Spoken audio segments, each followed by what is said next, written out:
La pancarte d'interdiction en guise de porte-serviette, ces Basques veulent profiter de leurs vacances coûte que coûte.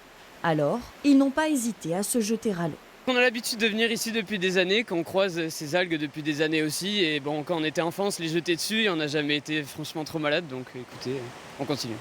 C'est l'Agence régionale de santé, l'ARS, qui a placé cette partie de la Dronne en alerte niveau 2, interdisant la baignade jusqu'à nouvel ordre.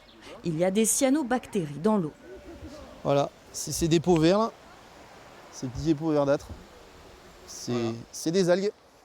Donc c'est le courant qui les amène et le contre-courant qui vient les déposer là, le long de la plage. Le maire appelle à la prudence, mais aussi au bon sens. Les gens sont libres de braver ce risque, de se baigner avec un minimum de précaution et de se doucher ensuite pour éliminer les éventuels dépôts. C'est la première année que les tests sont effectués et donc la première fois que les cyanobactéries sont détectées. Ces campeurs préfèrent suivre les indications.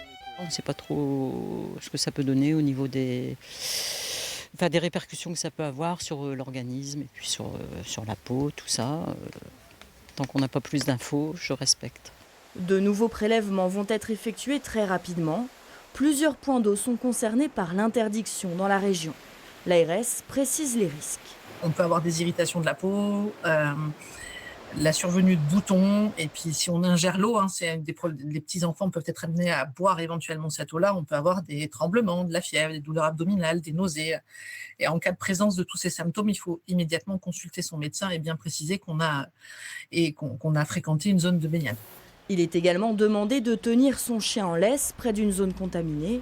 Ils peuvent tomber malades et même être victimes d'une intoxication mortelle.